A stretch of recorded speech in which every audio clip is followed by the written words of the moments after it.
ഇനി നമ്മൾ ഹൈപ്പർ ടെൻഷനെ കുറിച്ചാണ് പഠിക്കാൻ പോകുന്നത്. അപ്പം ഹൈപ്പർ ടെൻഷൻ എന്ന് പറഞ്ഞാൽ നമുക്ക് എല്ലാവർക്കും അറിയാം, അതായത് BP കൂടുക, അതായത് നമ്മുടെ ബ്ലഡ് പ്രഷർ, അതായത് നമ്മുടെ ശരീരത്തിൽ ബ്ലഡ് കടന്നു പോകുന്നത് ആർട്ടറിക്കകത്ത് കൂടിയാണ്. കാരണം ലെഫ്റ്റ് വെൻട്രിക്കിൾ അയോട്ടയിലേക്ക് പമ്പ് ചെയ്ത് അയോട്ടയിൽ നിന്ന് ശരീരം മുഴുവൻ പോകുന്നത് ആർട്ടറി എന്ന് പറയും. ആർട്ടറിയിലൂടെയാണ് പോകുന്നത്. അതായത് ആർട്ടറി എന്ന് പറഞ്ഞാൽ ഈ ബ്ലഡ് പ്രഷർ എങ്ങനെയാണ് അറിയണമെന്ന് ചോദിച്ചു കഴിഞ്ഞാൽ, ഈ ആർട്ടറിയിലൂടെ കടന്നു പോകുമ്പോൾ ഓരോ തുള്ളിയായിട്ട് ഇങ്ങനെ ഓരോ ആർട്ടറി വഴി ഇങ്ങനെ കടന്നു പോവുക, ബ്ലഡ് ഇങ്ങനെ കടന്നു പോവുക. അപ്പം ബ്ലഡ് കടന്നു പോകുമ്പോൾ ബ്ലഡ് ഈ ആർട്ടറിയുടെ വോളില്, ഇന്റേണൽ വോളില് ഒരു പ്രഷർ കൊടുക്കുന്നുണ്ട്. കാരണം ഓരോ ഇടിക്കും ഈ പ്രഷർ മുന്നോട്ട് ഇങ്ങനെ പൊയ്ക്കൊണ്ടിരിക്കും. അതാണ് നമുക്കിവിടെ റേഡിയൽ ആർട്ടറിയിൽ ടെക് ടെക് ടെക് എന്ന് സാധനം. കാരണം അത് ഹാർട്ട് ഇടിക്കുന്ന ഓരോ ഹാർട്ടിന്റെ ഇടിയിലും ഇത്ര ഒരു പെർസെൻറ്റേജ് ബ്ലഡ് ബോഡിയിലേക്ക് തള്ളി തള്ളി തള്ളി തള്ളി ഓരോ ശരീരഭാഗങ്ങളിലേക്കും ഈ അളവിൽ പോകുന്നുണ്ട്. ആ അളവ് എന്ന് പറയുന്നത് 120/80 mm of Hg ആണ്. മനസ്സിലായോ? അതായത് ഈ ആർട്ടറിയിലേക്ക് കൊടുക്കുന്ന പ്രഷർ ഓരോ ബ്ലഡും പാസ് ചെയ്യുമ്പോൾ, ഓരോ തുള്ളിയും പാസ് ചെയ്യുമ്പോൾ ഈ ആർട്ടറിക്കുള്ളിലേക്ക് കൊടുക്കുന്ന പ്രഷറാണ് ഈ ബ്ലഡ് പ്രഷർ എന്ന് പറയുന്നത്. അപ്പം ഈ ബ്ലഡ് പ്രഷർ സാധാരണഗതിയിൽ 120/80 ആണ്. അതായത് സിസ്റ്റോളിക് എന്ന് പറഞ്ഞാൽ എന്താണ്? Upper pressure. അതായത് നമ്മൾ BP കഫ് കെട്ടി അടിച്ച് വീർപ്പിച്ച് നമ്മളൊരു 160 വരെ പ്രഷർ കൊടുത്തിട്ട് നമ്മൾ പതിയെ റിലീസ് ചെയ്ത് വരുമ്പം എവിടെ വെച്ചാണോ ഇടി തുടങ്ങുന്നത്, ആ ഇടി എവിടെ വെച്ച് തുടങ്ങുന്നോ, കാരണം ആ പ്രഷർ വന്നപ്പോഴാണ് ബ്ലഡ് പാസ് ചെയ്യാൻ തുടങ്ങിയത്, അതാണ് 120. ഇനി എവിടെ വെച്ചാണോ പിന്നെ പൾസ് മുഴുവൻ പൂർണ്ണമായിട്ട് നിൽക്കുന്നത്, അവിടെയാണ് 80. അതായത് പ്രഷറിന്റെ ആവശ്യമില്ല, മാക്സിമം അത്രേ വരുന്നുള്ളൂ. അപ്പം നിൽക്കുന്നത് 80. ഇതാണ് ബ്ലഡ് പ്രഷറിന്റെ സാധാരണ ഒരു സംഭവം. അതായത് ഇനിയിപ്പം ഇത് കൂടുതലാവുകയാണെങ്കിൽ അതിനർത്ഥം നമ്മുടെ ബോഡിയിൽ ഹാർട്ട് കൂടുതൽ പവർ എടുക്കുന്നുണ്ട്. അതായത് 120 ഇടിച്ചുകൊണ്ടിരുന്ന ഹാർട്ടിന് 120 പിടിച്ചാൽ പോരാ, അതിന് 120 കൊടുക്കാൻ വേണ്ടിയിട്ട് ഇടിച്ചുകൊണ്ടിരുന്ന പ്രഷർ പോരാ. നമ്മുടെ ഹാർട്ടിന്റെ പമ്പിംഗ് ആണ്, മോട്ടറാണ് ശരിക്കും പറഞ്ഞാൽ ഇത് മോട്ടറാണിത്. അപ്പൊ ആ മോട്ടർ ഇടിക്കുമ്പോൾ നല്ല കൂടുതൽ ശക്തിയിൽ ഇടിക്കണം. അപ്പം ഹാർട്ടിന് വർക്ക് ലോഡ് കൂടുകയാണ്. ഹാർട്ടിന് വർക്ക് ലോഡ് കൂടിയത് കൊണ്ടാണ് ഈ ഹൈപ്പർ ടെൻഷൻ ഉണ്ടായേക്കുന്നത്, ഈ പൾസ് BP-യിൽ വ്യത്യാസം ഉണ്ടായേക്കുന്നത്. അപ്പൊ ഹാർട്ടിന്റെ വർക്ക് ലോഡ് കൂടി, അതാണ് ചുരുക്കി പറഞ്ഞാൽ. ഇനി ഇതെങ്ങനെയാണ്? അതായത് ഹൈപ്പർ ടെൻഷൻ എന്ന് പറയുന്നത് എപ്പോഴാണ്? ആദ്യം നമുക്ക് ഹൈപ്പോ ടെൻഷനെ കുറിച്ച് പഠിക്കാം. ഹൈപ്പോ ടെൻഷൻ അതിന് നോർമൽ BP എത്രയാണ്? നോർമൽ BP എന്ന് പറയുന്നത് 120/80 ആണ്. അതായത് ഒരു 12 വയസ്സ് കഴിഞ്ഞ അഡൾട്ടിന്റെ BP എന്ന് പറയുന്നത് ഇതായിരിക്കും, 120/80 ആണ്. ഇനി ഹാർട്ട് റേറ്റ് സിസ്റ്റോളിക്കും ഡയസ്റ്റോളിക്കും. ഈ സിസ്റ്റോളിക് എന്ന് പറയുന്നത് ഈ 120, ഡയസ്റ്റോളിക് എന്ന് പറഞ്ഞാൽ 80 ആണ്. ഇനി ഹാർട്ട് റേറ്റ് സിസ്റ്റോളിക്ക് ഒരു 90 താഴേക്കും 60 താഴേക്ക് ഡയസ്റ്റോളിക്കും പോയി കഴിഞ്ഞാൽ അത് ഹൈപ്പോ ടെൻഷനാണ്. അതായത് ലോ BP ആണ്.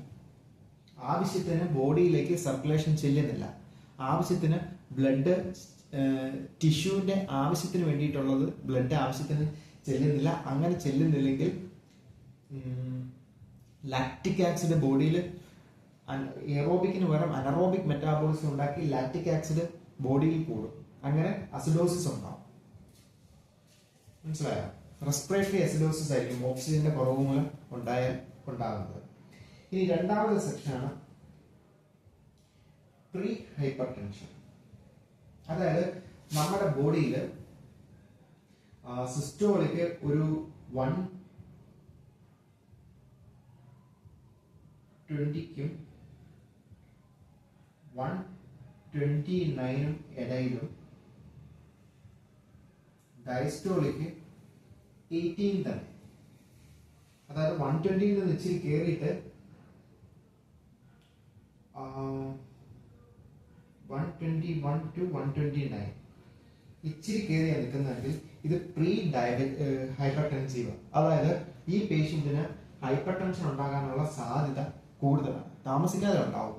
അതായത് നമ്മൾ ഇതിന്റെ പോസിറ്റീവ് ഫാക്ടേഴ്സിനൊന്നും നമ്മൾ ശ്രദ്ധിച്ചില്ല എങ്കിൽ, പോസിറ്റീവ് ഫാക്ടേഴ്സ് എന്ന് പറഞ്ഞാൽ ഒബേസിറ്റി, സെഡൻഡറി ലൈഫ് സ്റ്റൈൽ, അങ്ങനെ കുറെ കാരണങ്ങളുണ്ട്, സ്മോക്കിങ്, ഇങ്ങനെയുള്ള കാര്യങ്ങളൊക്കെ കട്ട് ചെയ്തില്ലെങ്കിൽ അയാൾ താമസിക്കാതെ ഹൈപ്പർ ടെൻസീവ് ആവും.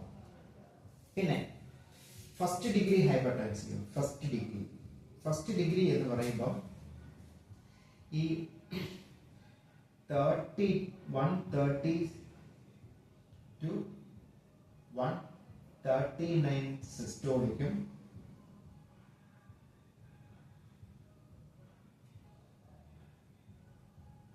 81 to 89 ഡയസ്റ്റോളിക്കും. അതായത് 89 വരെ ഡയസ്റ്റോളിക്കും കൂടുന്നുണ്ടെങ്കിൽ ഈ patient first degree hypertensive 130ക്ക് മുകളിലേക്ക്. ഇനി സെക്കൻഡ് ഡിഗ്രി എന്ന് പറഞ്ഞാൽ 140 to 159 90 to 99. ഇതാണ് സെക്കൻഡ് ഡിഗ്രി. അതായത് 140ക്ക് ഇടയിലും 159 ഇടയിലും ആണെങ്കിൽ സിസ്റ്റോളിക്കും 90 to 99 ഡയസ്റ്റോളിക്കുമാണ്.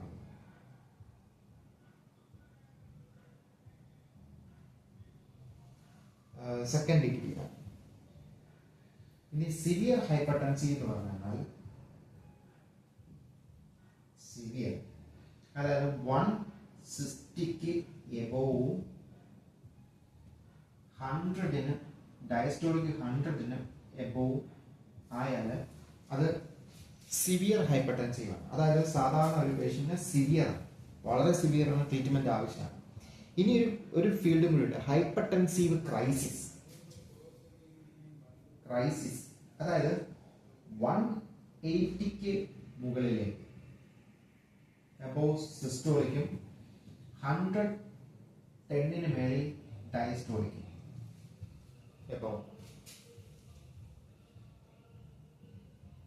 ഇതാണ്, ഇത് ഭയങ്കര എമർജൻസിയാണ് ഹൈപ്പർ ടെൻസീവ് ക്രൈസിസ് എന്ന് പറയുന്നത്.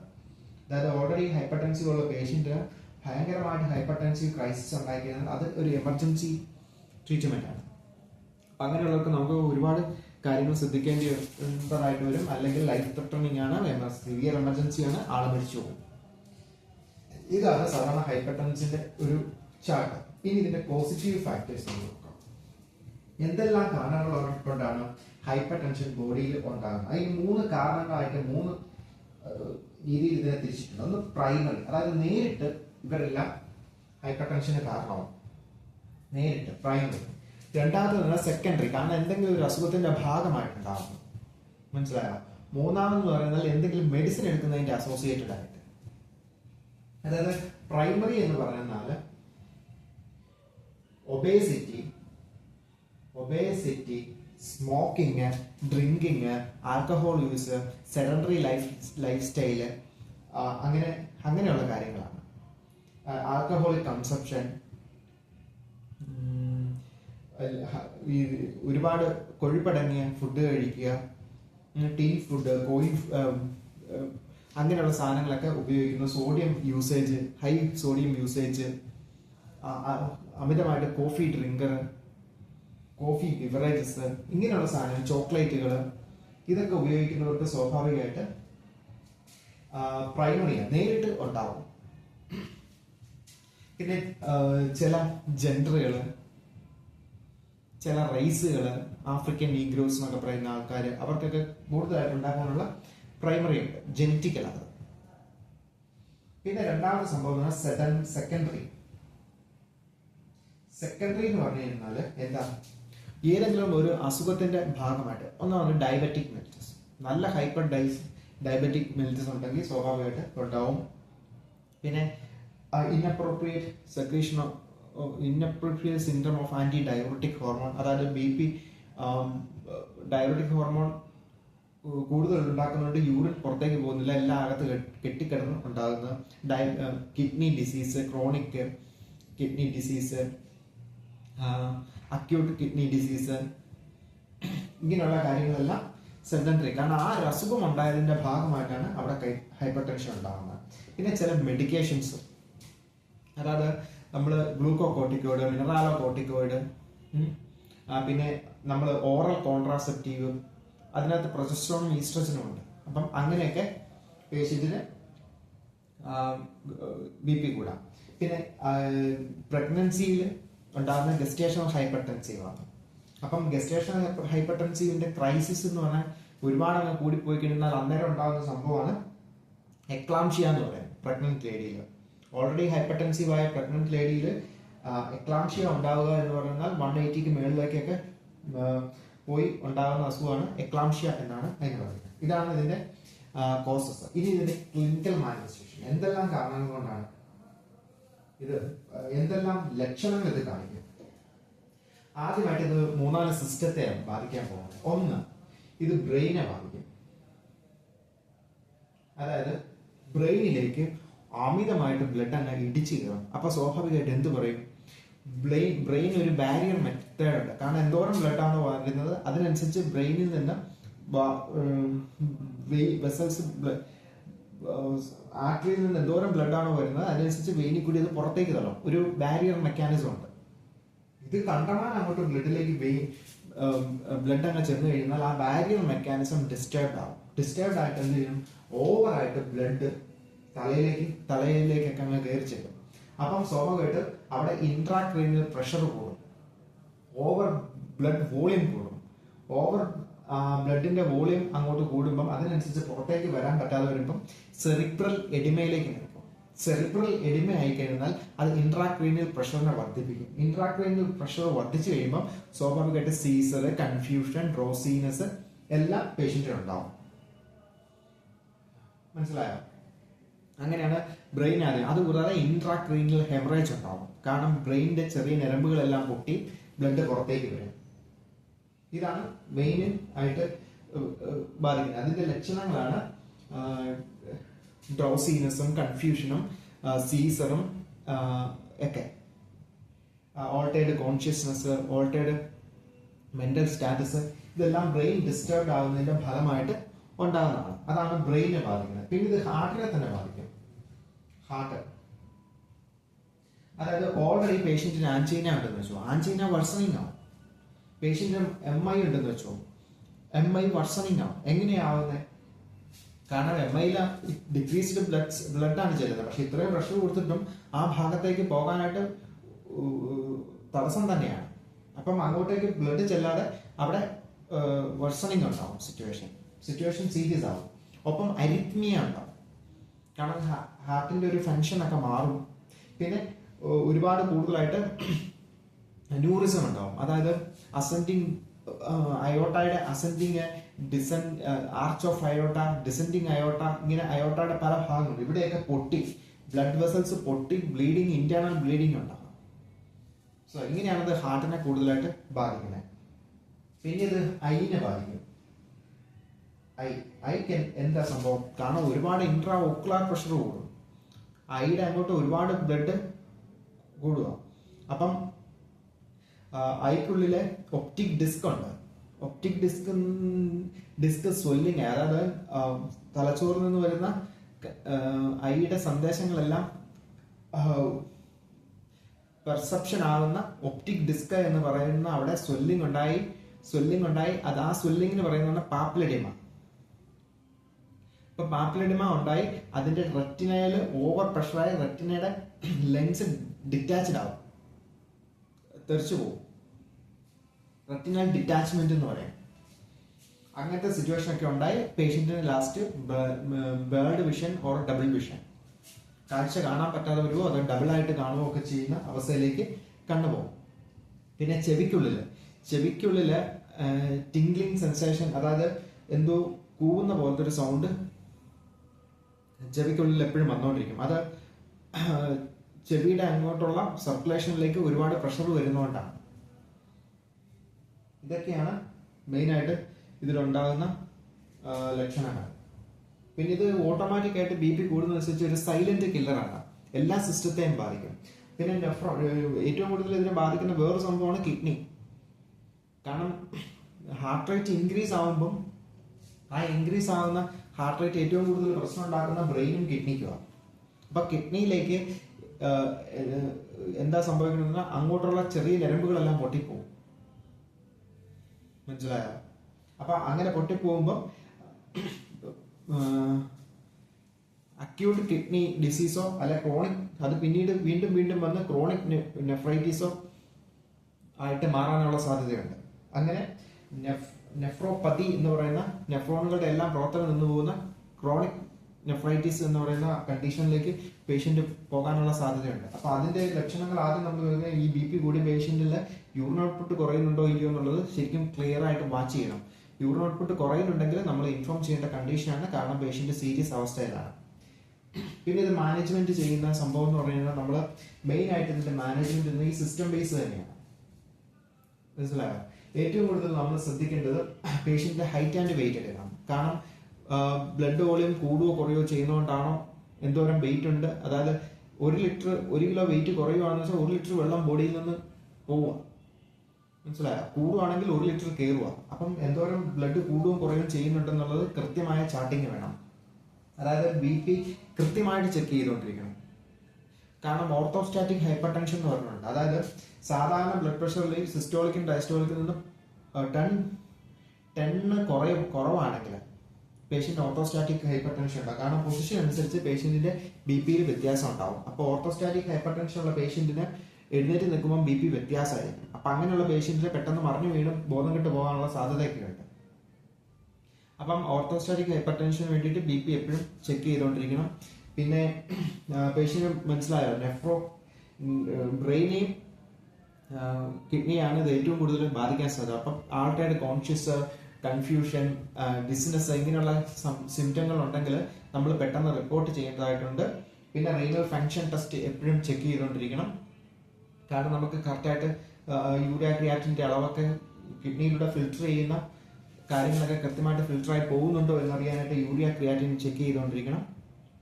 ഇങ്ങനെയുള്ള കാര്യങ്ങളാണ് നമ്മൾ പ്രധാനമായിട്ട് ചെയ്യുന്നത്. പിന്നെ ECG ചെക്ക് ചെയ്യണം, അങ്ങനെയുള്ള കാര്യങ്ങൾ. പിന്നെ പേഷ്യന്റിന്റെ ഹെഡിന്റെ 40 ഡിഗ്രിയിൽ എലിവേറ്റ് ചെയ്ത് സിറ്റിംഗ് പൊസിഷൻ ആയിരിക്കും കൊടുക്കേണ്ടത്. സുപ്പൈൻ ഫോളേഴ്സ് പൊസിഷനിൽ പേഷ്യന്റിനെ ഇരുത്താനായിട്ട് ശ്രദ്ധിക്കണം. ബെഡ് റെസ്റ്റ് ആയിരിക്കണം ഈ പേഷ്യന്റിന്. കാരണം അധികം പണിക്കോ കാര്യത്തിനോ ഒന്നും വിടരുത്. കാരണം ബ്ലഡ് പ്രഷർ ഒരുപാട് കൂടി നിൽക്കുവാണ്, എന്ത് വേണേലും സംഭവിക്കും. പിന്നെ ഇതിന്റെ തന്നെ അഡ്വാൻസ്ഡ് സ്റ്റേജാണ് ഹൈപ്പർടെൻസീവ് ക്രൈസിസ്. ഹൈപ്പർടെൻസീവ് ക്രൈസിസ് എന്ന് പറഞ്ഞാൽ നമ്മൾ എമർജൻസി മെഡിക്കൽ മാനേജ്മെന്റ് ആവശ്യമുള്ള സംഭവമാണ്. കാരണം BP 180ക്ക് മുകളിലേക്ക് പോയി പെട്ടെന്ന് കൺട്രോൾ ചെയ്തില്ലെങ്കിൽ പേഷ്യന്റ് ഡിഫിക്കൽട്ട് സിറ്റുവേഷനിലേക്ക് പോകും. അപ്പൊ അങ്ങനത്തെ സിറ്റുവേഷൻ മാനേജ് ചെയ്യുമ്പോൾ പേഷ്യന്റ് കാണിക്കുന്ന ഈ നമ്മൾ പറഞ്ഞ നേരത്തെ ക്ലിനിക്കൽ മാനിഫെസ്റ്റേഷനിലെ കൺഫ്യൂഷന്റെ കിഡ്നി എല്ലാത്തെയും ബാധിക്കുമ്പോൾ ഉണ്ടാകുന്ന ക്ലിനിക്കൽ മാനിഫെസ്റ്റേഷൻ, ഐനെ ബാധിക്കുന്ന, ഹിയറിങ്ങിനെ ബാധിക്കുന്ന, കിഡ്നിയെ തന്നെ ബാധിക്കുന്ന, ഹാർട്ടിനെ തന്നെ ബാധിക്കുന്ന കാര്യങ്ങൾ, ഇതെല്ലാം സിവിയറാവും, ഭയങ്കര സിവിയറാവും. ഭയങ്കര കൺഫ്യൂഷൻ, ഭയങ്കരമായ ഡിസ്ട്രസ്, ഭയങ്കരമായ ബുദ്ധിമുട്ട് കാര്യങ്ങളിലേക്ക് പേഷ്യന്റ്, ഭയങ്കര ഹെഡ് ഏക്ക്. അപ്പൊ ഇതിന്റെ ഹെഡ് ഏക്കിന്റെ ഒരു പ്രത്യേകതയുണ്ട്. കാരണം നമ്മുടെ ഫ്രണ്ടൽ റീജിയനിലല്ല ഇതിന്റെ BP സംബന്ധമായിട്ടുള്ള ഹെഡ് ഏക്ക് വരുന്നത്, ഓക്സിപിറ്റലാണ്, പുറകു സൈഡിലാണ്, ഓക്സിപിറ്റൽ റീജിയനിലാണ് ഹെഡ് ഏക്ക് വരുന്നത്. അതൊന്ന് ശ്രദ്ധിച്ചോണം. എൻ്റെ ക്ലിനിക്കൽ മാനിഫെസ്റ്റേഷനിൽ ഏറ്റവും പ്രത്യേകതയാണ് ഓക്സിപിറ്റൽ ഹെഡ് ഏക്ക്. ഇതൊക്കെയാണ് ഇതിന്റെ മെയിൻ ആയിട്ടുള്ള കാരണങ്ങൾ. അപ്പം ഹൈപ്പർടെൻസീവ് ക്രൈസിസ് വന്നിട്ടുണ്ടെങ്കിൽ നമ്മൾ IV മാനേജ്മെന്റ് ആണ്. കാരണം IV കൊടുത്ത് ഇൻഫ്യൂഷൻ സ്റ്റാർട്ട് ചെയ്താണ് പേഷ്യന്റിന്റെ BP കുറയ്ക്കാനായിട്ട് ശ്രദ്ധിക്കേണ്ടത്. അപ്പം അതിനായിട്ട് ഉള്ള മെഡിക്കേഷനുകൾ അവൈലബിൾ ആണ്. ഫ്ലൂസിമൈഡ്, NDG ഇതുപോലുള്ള കാര്യങ്ങളൊക്കെ കൊടുത്ത് നമ്മൾ BP പെട്ടെന്ന് കൺട്രോൾ ചെയ്യാനായിട്ട് ശ്രമിക്കണം. പിന്നെ ഇതിന്റെ മെയിൻ മാനേജ്മെന്റിലാണ് ഫ്ലൂസിമൈഡ്. അതായത് ബ്ലഡിന്റെ വോളിയം ബോഡിയിൽ കുറച്ച് അതിന് കൊടുക്കുന്ന ഡയോട്ടിക്സ് മാനേജ്മെന്റ്, അത് ഒന്നാമത്തെ ഫ്ലൂസിമൈഡ് ആണ്. രണ്ടാമത്തെ തൈറോസൈഡ് എന്ന് പറയും, കാരണം അത് സോഡിയം സ്പെയറിംഗ് ആണ്. പിന്നെ മൂന്നാമത്തെ പൊട്ടാസ്യം സ്പെയറിംഗ് ആണ്. അത് പൊട്ടാസ്യത്തെ പിടിച്ചു നിർത്തും, ബാക്കി എല്ലാത്തിനെയും സെക്രീറ്റ് ചെയ്ത് കളയും. തൈറോസൈഡ് എന്ന് പറയുന്നത് നൈട്രജനെയും സോഡിയത്തെയും ബ്ലഡിനെയും ഇതിനെയും പുറത്തേക്ക് തള്ളും, ബാക്കിയുള്ളതിനെല്ലാം സ്പെയർ ചെയ്യും. ലൂപ്പ് ഡയോറിറ്റിക്സ് എന്ന് പറയുന്നതാണ് ഫ്ലൂസിമൈഡ്. ലൂപ്പ് ഡയോറിറ്റിക്സ് എന്ന് പറയുന്നത് എല്ലാത്തിനെയും യൂറിയം പൊട്ടാസ്യം, കാൽസ്യം, മഗ്നീഷ്യം, യൂറിയ എല്ലാത്തിനെയും പുറത്തേക്ക് തള്ളും. ഇതൊക്കെയാണ് ഇതിനകത്തെ പ്രത്യേകത. ഇതാണ് ഹൈപ്പർ ടെൻഷൻ. ഇതിന്റെ മാനേജ്മെന്റ് ആണ് ഇപ്പൊ നമ്മൾ ഡിസ്കസ് ചെയ്തത്. പിന്നെ പേഷ്യന്റിന്റെ എയർവേ നമ്മൾ ശ്രദ്ധിച്ചോണം. എയർവേയിൽ എന്തെങ്കിലും ബുദ്ധിമുട്ടോ തടസ്സമോ ഉണ്ടായി പേഷ്യന്റ് ശ്വാസം എടുക്കാനുള്ള ബുദ്ധിമുട്ടുകളെല്ലാം വന്ന് ലങ്സിലെ രണ്ട് ഭാഗത്തും യൂണിലാറ്ററലായിട്ട് എവിടെയെങ്കിലും സൗണ്ട് കൂടുതൽ ഓക്സിജൻ കയറുകയോ മറ്റൊരു കുറയുകയോ ഒക്കെ ചെയ്തിട്ട് ബുദ്ധിമുട്ടൊക്കെ പേഷ്യന്റ് വരുന്നുണ്ടെങ്കിൽ, റെസ്പിറേറ്ററി പാറ്റേണിലൊക്കെ ബുദ്ധിമുട്ട് വരുന്നുണ്ടെങ്കിൽ പേഷ്യന്റിനെ ഇൻറ്റുബേറ്റ് ചെയ്ത് സപ്പോർട്ട് ചെയ്യേണ്ടതാണ്.